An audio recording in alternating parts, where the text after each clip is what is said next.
Chicago, June.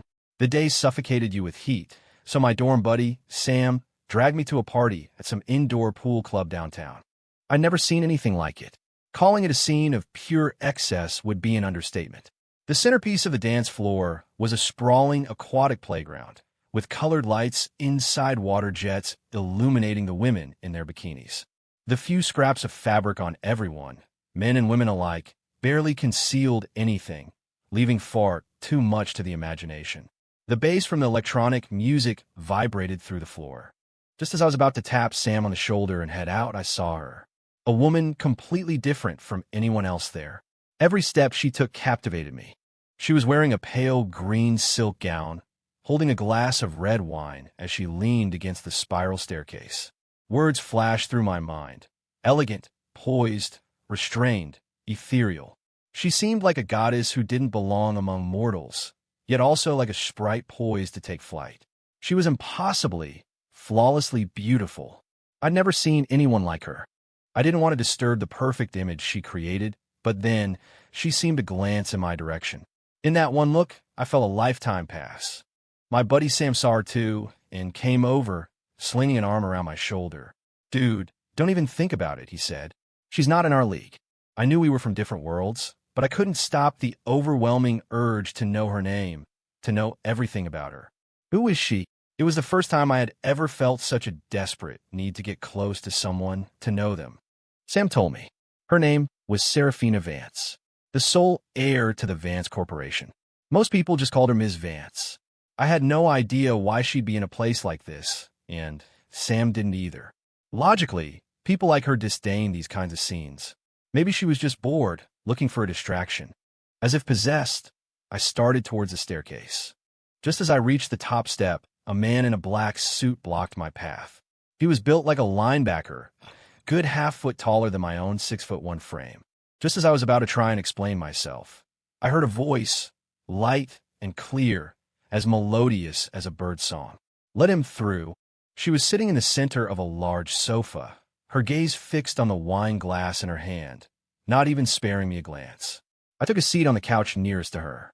I handed her a cocktail. I'd mix myself. She finally looked up at me. Seeing her up close, I realized I had no words to describe her. Her brows were exquisitely shaped, and her eyes, when they moved, held the sly cunning of a fox, stunning, yet full of life. She noticed me staring, and a faint smile touched her lips. For me, realizing my rudeness, I quickly looked away and nodded. "I made it.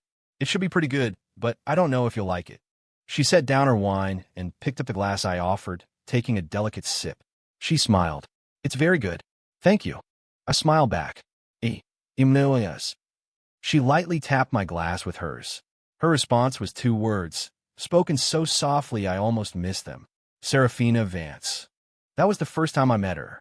I never expected to see her again at the end of that same month. It was our last get-together before graduation, and we'd booked a private room at the Cypress Room. The thought of our 4 years together ending, of everyone going their separate ways, had all of us drinking heavily. I'd had more than my fair share. I stepped out into the courtyard for some fresh air. Standing under the covered walkway, I saw a figure. It was her. A lit cigarette was in her hand, and she'd changed into a black sheath dress that made her look like a princess of darkness.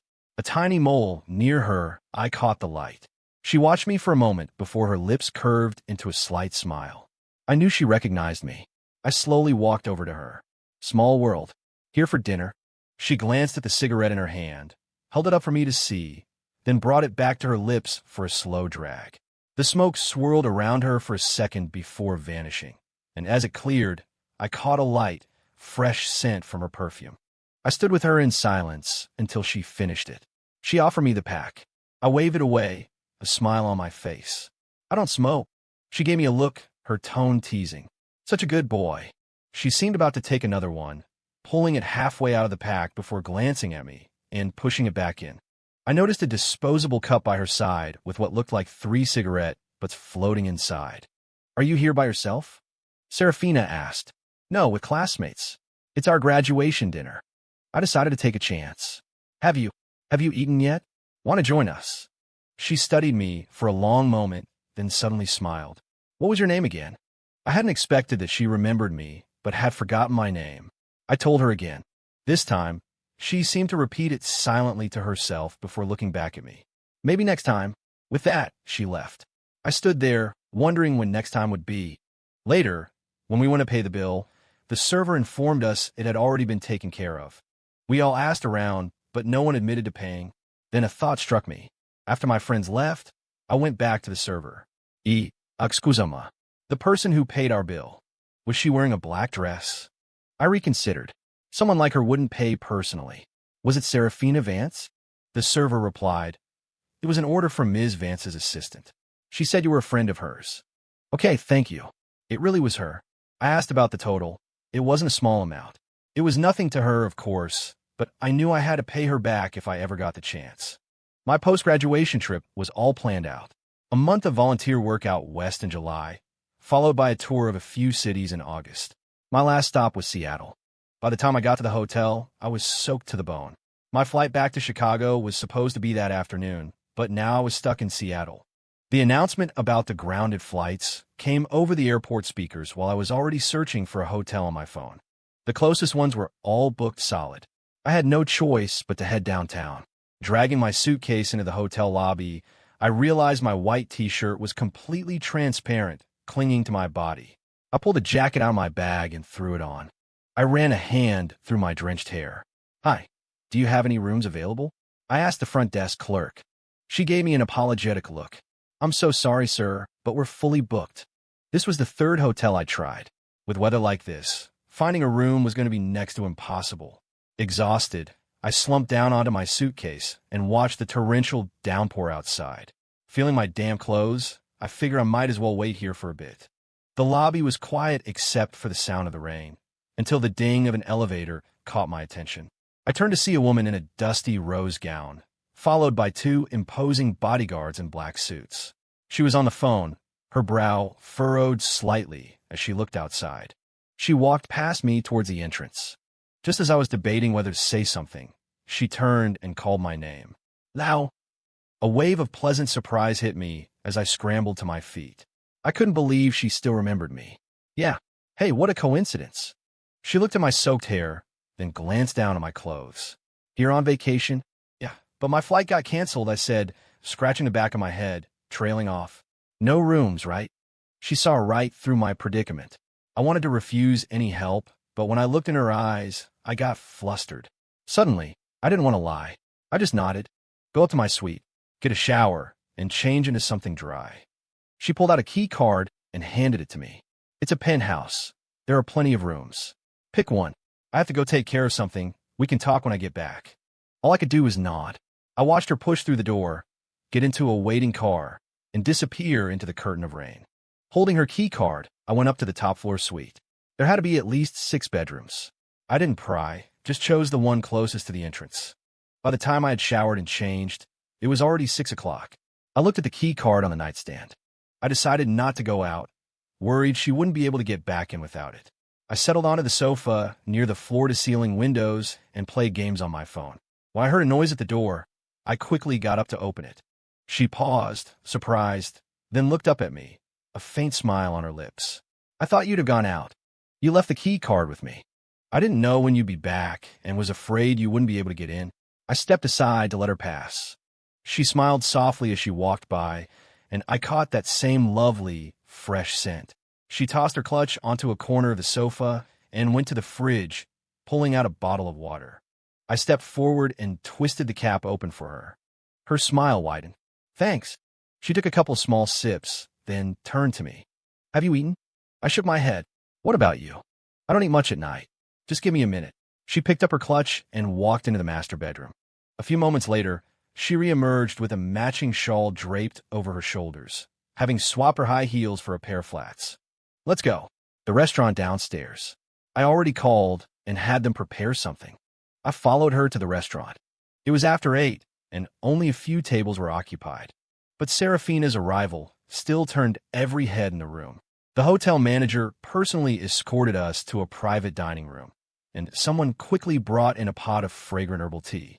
I have another key card, she said softly after taking a sip of tea, looking at me. I understood she was explaining that I was free to come and go as I pleased, that I didn't need to wait for her. Thank you. I'll check with the front desk later to see if a room has opened up. If so, I'll move out as soon as I can. There are plenty of rooms in the suite, she said, glancing out the window. And with this weather, it's unlikely anything will be available for a while. I knew she was right, but I felt bad imposing. By the way, I never got to thank you for dinner that night. And now this. I feel like I'm putting you out. She waved it off. Like I said, you'll have a chance to treat me sometime. Okay, so, can I get your number? So I can contact you when we're back in Chicago. She adjusted her shawl, a small, unreadable smile on her face. Someone in her position had probably heard lines like that 1,000 times. I waited silently, assuming she was just going to let the topic die. But then she spoke. Do you know what it means when someone like me gives out their number?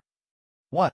For me, it means one of two things: a business partnership or a messy entanglement.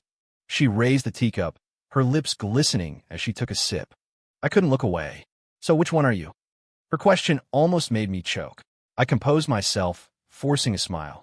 Well, which one do you think I am, boss? She stared at me for a long moment, then let out a soft laugh. Boss? I didn't say anything.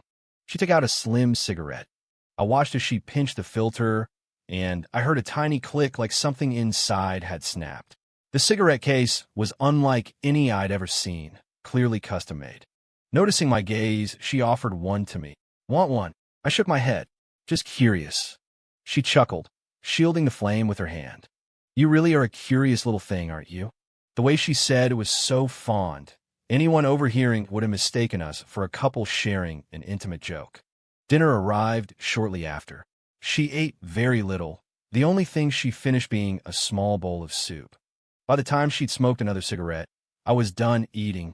Do you smoke a lot? I didn't mean to pry. I was genuinely concerned. Not really. I've actually been cutting back lately. This is cutting back. She'd had 2 just during dinner.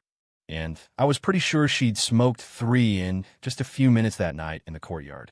Are you always this inquisitive? And this? Caring? What do you mean? You like telling people what to do. I shook my head. I rarely pay attention to other people. The implication hung in the air. You're not just other people. She didn't respond, extinguishing the half-smoked cigarette as she stood up. We didn't leave the hotel for 3 days. She didn't seem busy.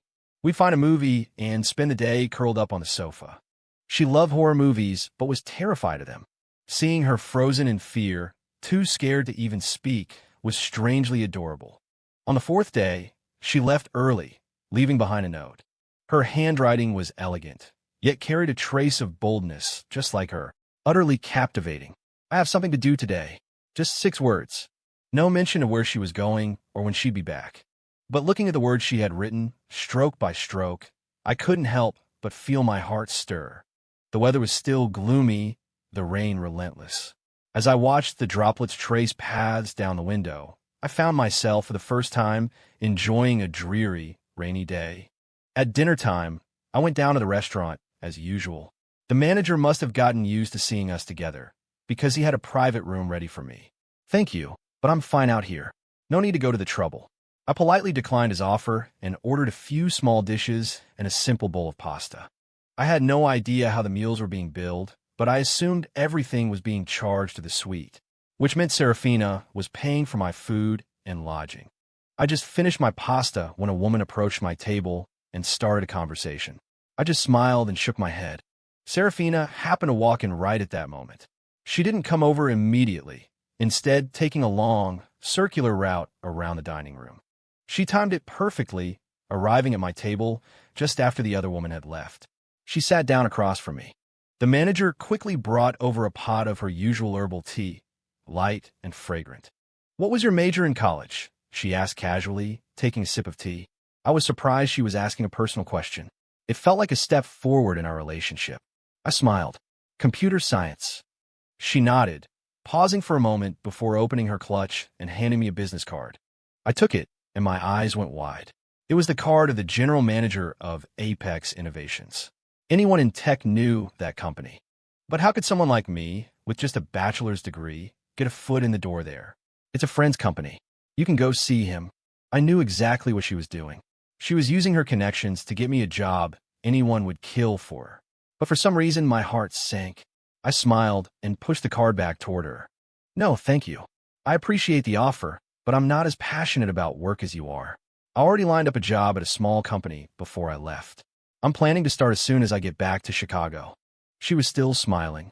She didn't take the card, just picked up her teacup. I'm flying to D.C. tomorrow. Her words hit me like a punch to the gut. A sharp, stinging pain spread through my chest. Okay, travel safe. I had a million things I wanted to say, but nothing came out. I knew that once she left, we'd probably never see each other again. Our entire connection was born from my own selfish desire. She left on a red-eye flight that night. Before I left the suite, I looked one last time at the sofa where we had curled up together and gave a long glance towards her bedroom door. Back in Chicago, life returned to normal. I started my job at the small tech firm. I never found out if the hotel staff told her about the note I'd left. Hotel manager: Ms. Vance, it seems something of yours was left behind at the hotel. Serafina: what is it? Hotel manager: it's a note, and $2,000 in cash. We believe Mr. Hayes left it.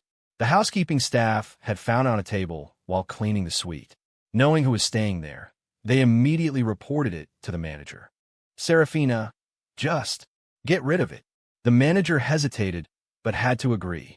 Wait, Serafina said, just before hanging up. Mail it to me.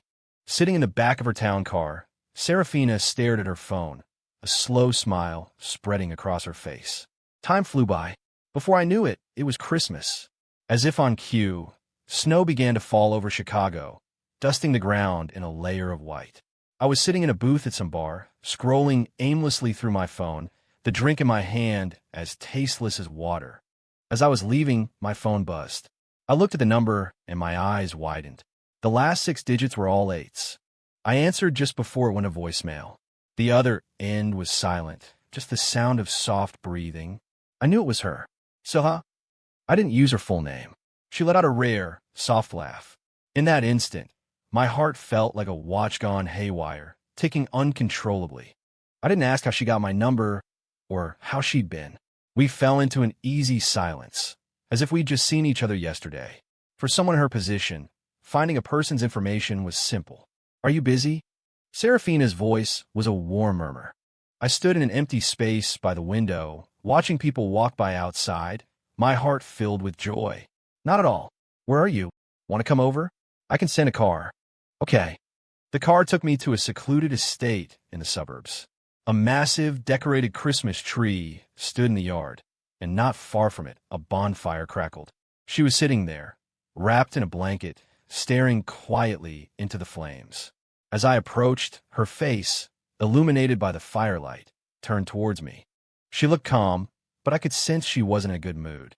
Looks like someone's in the mood for one of my cocktails tonight, I said, smiling as I sat next to her. I tossed another log into the fire, sending a shower of sparks into the air. She raised a glass of red wine in her hand, her eyes twinkling. Is that my present? She set the glass down and held her hand out like a child waiting for a gift. It's my birthday today. I froze for a second, then gently tapped her outstretched hand. The sound was soft, but it seemed to echo in the quiet space. She raised an eyebrow, a playful smirk on her face. I'll owe you one. It's not fair. You didn't give me any warning. I complained quietly, but I was smiling.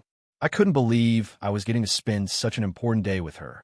Serafina nodded gently, a soft smile on her lips. Okay.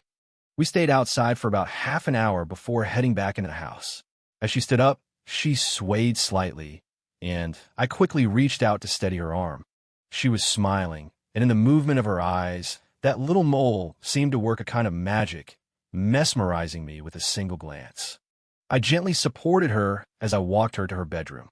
She collapsed onto the bed, looking so small, like a captured sprite who had lost her freedom. Go to sleep, Sarah.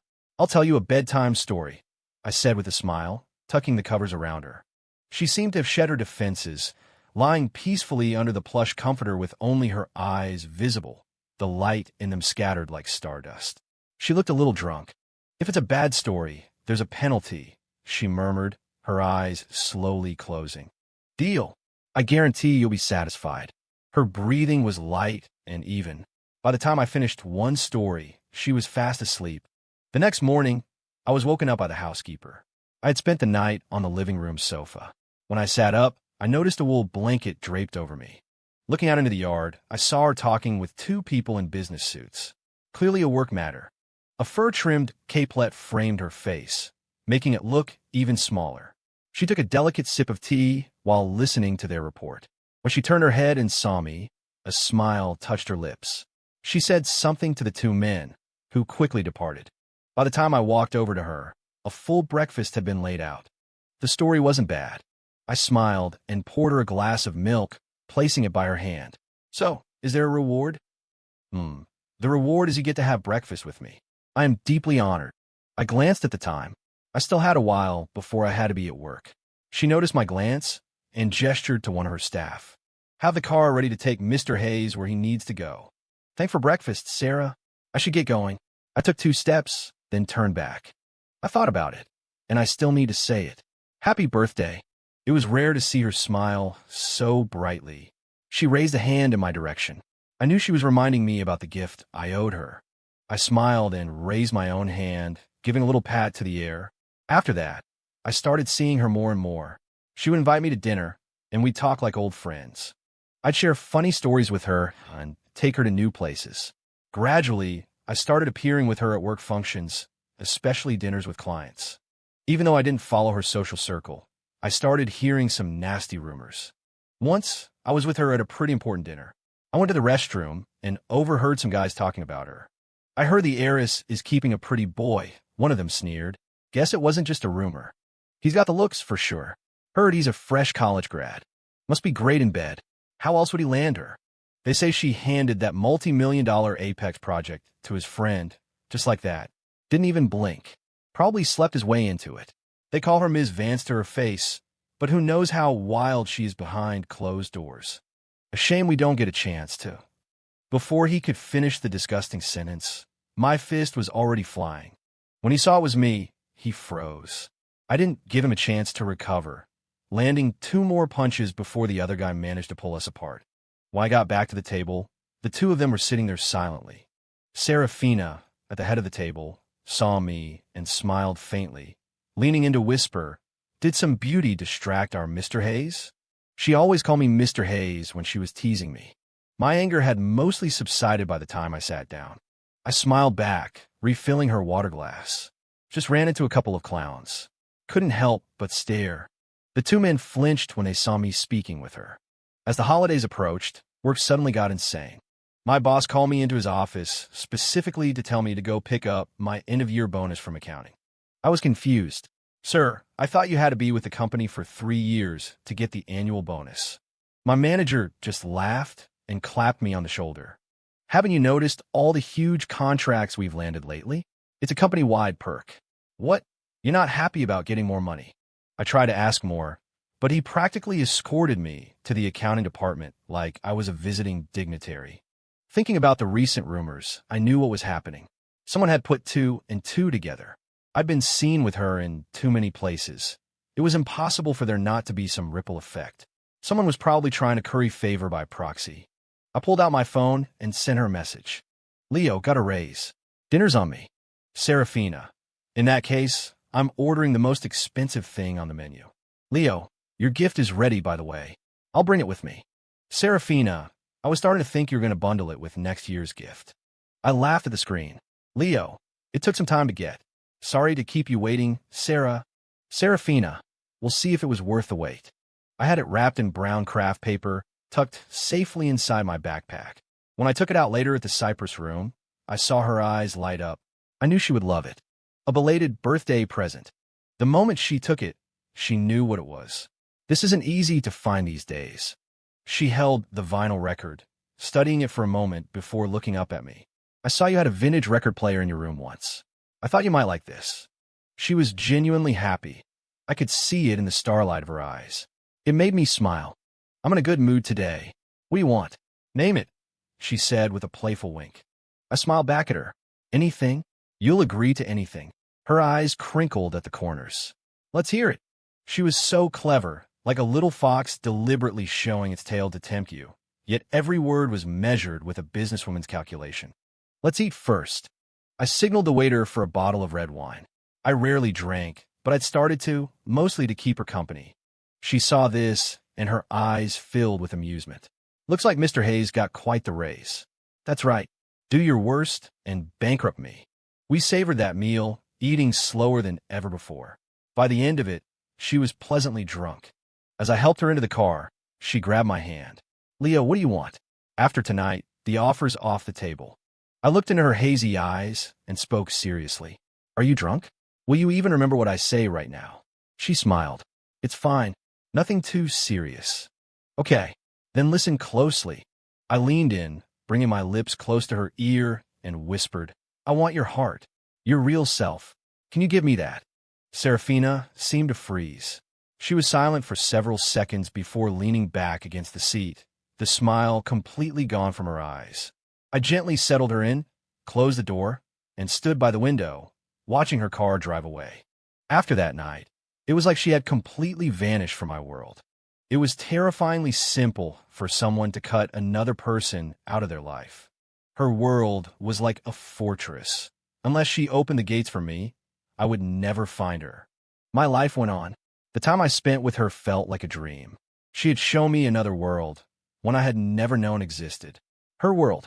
The days that followed were agonizing. I saw a post on Reddit asking people how they knew they'd met their true love. I couldn't stop myself from typing out the words that had been sitting in my heart. I feel like a mayfly, drifting through this world like a rootless tree, a river without a source. Where's the place I am meant to be? I would become a flicker of fire just to find you. Even if it consumed all my energy, even my life. I would do it willingly. For you, I have never hesitated. For you, I have never doubted. Looking back, I regretted it. I regretted pushing our relationship to this point. But another part of me didn't. I wanted her heart. Is it wrong to love someone? Love defies logic. Winter turned to spring, and summer arrived in a blur. I never thought I would actually see her again. My company had outsourced a project to Apex Innovations, and I was sent over to their office for a meeting. As I was waiting for the elevator, I saw a group of people walking towards me, surrounding a woman in a white dress. She seemed different, colder, more formidable than before. I stepped into an empty elevator car before they reached me. After all this time, seeing her again made my long-dormant heart start to beat again. Throughout the entire meeting, I kept glancing at my phone, rehearsing what I wanted to say over and over in my head. After so long, I sent her a message on iMessage. The moment I hit send, my mind felt like it was moving in slow motion. I was terrified she might have blocked me. To my relief, there was no red error message. Leo, did you like the music? I'd never had the chance to ask after we last parted. I waited for a long time. The message felt like a stone dropped into the ocean. Just when I thought she would never reply, my phone vibrated. 1 a.m, the suburban estate. She was curled up on the sofa, a shawl draped over her shoulders, a wine glass held precariously in her hand. I walked over and steadied the glass. She noticed a shadow in front of her and smiled, her voice soft and slurred, a tone I'd rarely heard from her.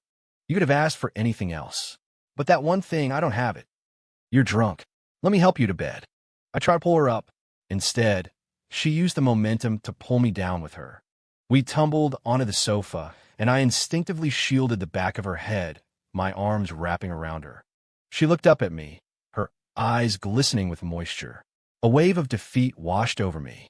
Fine, if you say you don't have it, you don't have it. I give up. Hearing this, the little fox in my arms wrapped her arms around my neck, holding me close. I froze, my throat tight. I looked down at her, my breathing shallow. Serafina, let go. The words came out in a raw, hoarse voice I didn't recognize. Leo, let's be together. Are you drunk? She laughed softly, her eyes shimmering. It's fine. Nothing too serious. I smiled, my grip on her tightening. So, I really want to kiss you right now. She slowly closed her eyes, her dark lashes fluttering. My gaze fell on that tiny mole, and I lowered my head and kissed her. We fell back into our old rhythm. I started taking her hiking. At first, she hated it. It was a rare treat to see her pleading for mercy. I opened the trunk of my car and took out the sneakers and jacket I'd brought for her. I slung a backpack over my shoulder and waited. You really don't give me any way out, do you? She grumbled. I lifted her up so she could sit on the edge of the trunk then knelt to take off her heels and put on the sneakers. You were sick a few weeks ago. I've been planning this ever since. It was just a cold. I helped her down. I get that you work hard, but you can't run your body into the ground. From now on, I'm going to make sure you get some exercise. She wrapped her arms around my neck, clinging to me like a koala. And what is this, might I ask? I'm trying to be cute. Maybe the big, mean trainer will take pity on me. I'll consider it tonight. Now, I absolutely loved it when she got flustered. I coaxed her along as we started up the trail. When you get tired, I'll carry you down. Don't worry, I won't abandon you. And so, we made our way up the mountain. Looking back, we had been together for 6 months. I didn't know what she was like in past relationships, but with me, she was nothing like the distant, untouchable person she had once been. I would accompany her to business dinners, and friends who knew her well would comment that she had changed. And she had a little. She was less autocratic, sometimes asking for my opinion. She had become a little clingy. It took us an hour and a half to reach the summit. A trail I could climb by myself in under 30 minutes took us 3 times as long. But it was the happiest hike of my life. She sat on a rock at the top, sipping water, her cheeks flushed. The wind messed up her hair, and it messed with my heart even more. But not all our moments were so perfect. She ran into trouble. Serafina started flying to Europe constantly. Our video calls became a daily routine. But then, for several days, I heard nothing. My messages went unanswered. By the time I found out what was happening, it was already on the news. Vance Corp's overseas finances were in crisis. For it to make the news, it had to be more than just a few $1,000,000. I started leaving her messages on iMessage again. I told her about funny things, amusing stories about what was happening at my company while she was away. Late one night, my phone vibrated. I knew it was her. I sat up and answered. Serafina, did I wake you? Her voice was thick with exhaustion. I sat up in bed and tried to sound cheerful. You did. I was just about to kiss you in my dream. You ruined it. Serafina laughed, though it sounded forced. I'll be gone for a while longer. She knew I knew. It was impossible not to. Yeah, so, is the great Miss Vance going bankrupt? This time, her laugh was real. Looks like it. I'll have to rely on you to support me. Good. I've been waiting for this opportunity for a long time. Someone on her end called her name. I heard her respond. You should go. But no matter how busy you are, you have to eat properly. She hesitated, then added in a small voice, I'll be back as soon as I can. But things might get a little rough for you at your company. Rats deserting a sinking ship. I knew how it worked. The same people who had been fawning all over me would be the first to turn their backs. You know me. I won't let them push me around. I hung up and immediately dialed Sam's number. He was clearly still asleep, his voice groggy. Now, what's up this late? I said, you mentioned someone was interested in buying my software. What were they offering? Sam cleared his throat, suddenly more awake. Dude, are you in trouble? Of all my friends from college, Sam knew me best. He knew I didn't care about money, so for me to ask, it had to be serious. It's nothing. Just keep an eye out for me, okay? I'll buy you dinner sometime. No problem. But seriously, if you need anything, just say the word. Yeah, I know. After I hung up, the first light of dawn was breaking, painting the horizon a pale, pearly white. It was a month before I saw her again. She was thinner. So thin she looked like a gust of wind could blow her over. I held her in my arms, speechless for a long time. You didn't listen to me. Why didn't you eat properly? How do you know I wasn't eating? I was just missing you so much. Are you touched? She was back, which meant her mood was better. You're getting cheekier, I said, pulling her even tighter. Well, what can I do? You spoiled me. I guess I'm stuck with you then.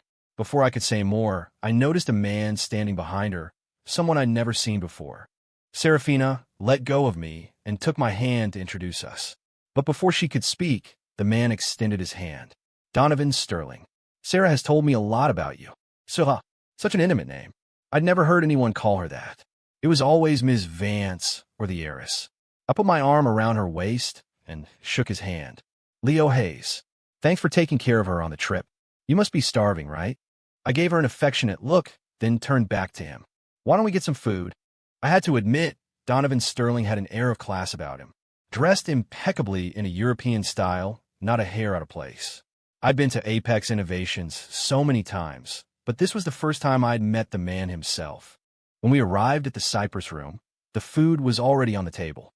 Donovan took off his jacket and hung it on a nearby rack. Sarah told me she offered you a position at our company once, and you turned it down? I didn't answer right away. I asked the waiter for a hot towel for Serafina, poured her a cup of herbal tea, and waited until she was holding it before I responded. We didn't know each other well back then. A gift that big, I wouldn't have dared to accept it. I didn't look at Donovan's face, but I saw him tense out of the corner of my eye. Then he smiled. Mr. Hayes, you have a real way with words.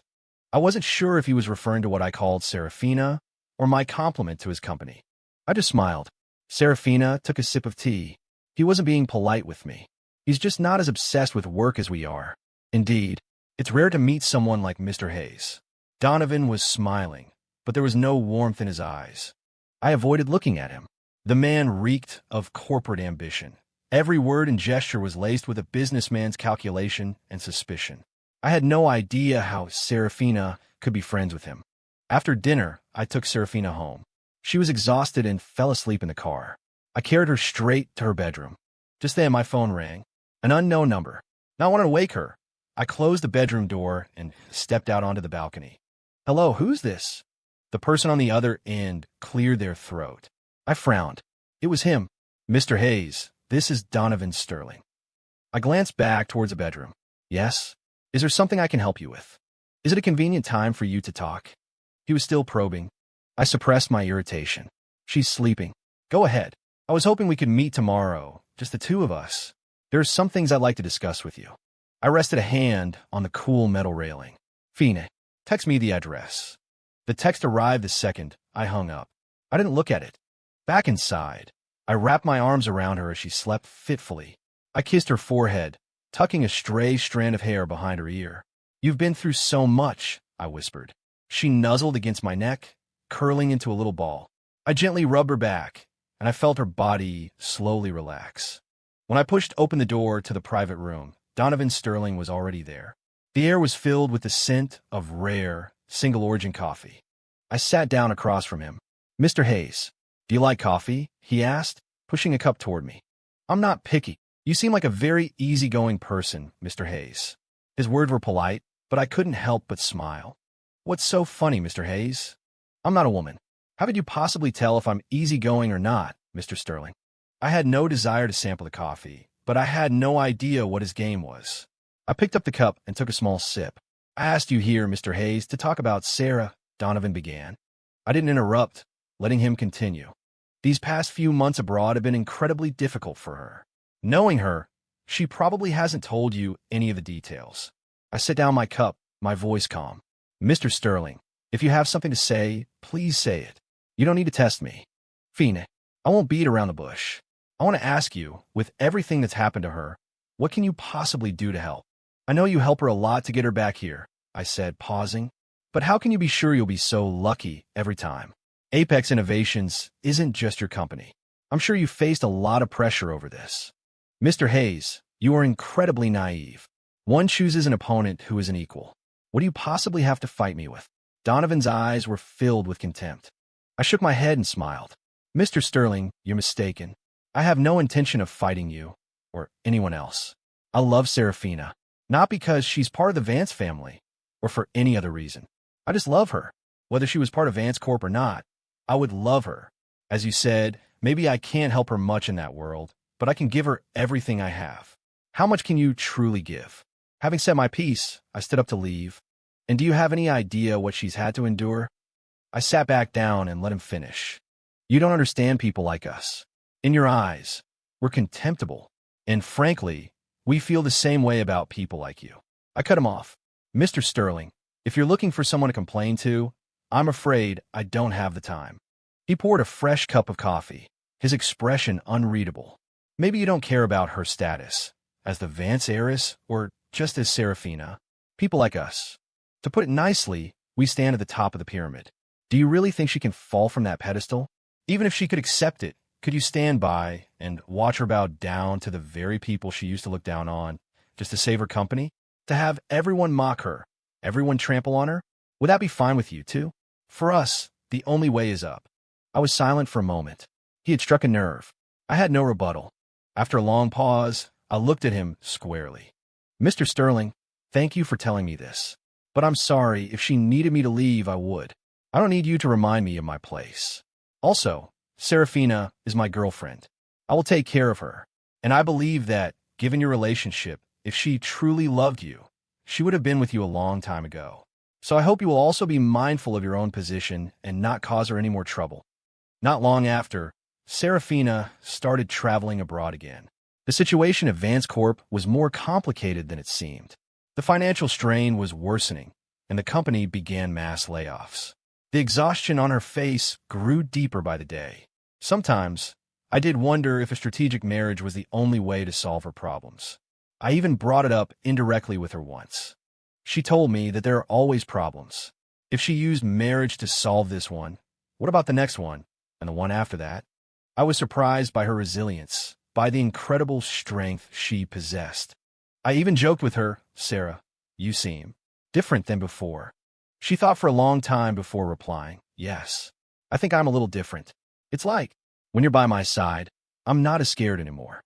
I taught her how to love, and she taught me how to be loved. We weren't kids anymore, but we were still learning how to love each other.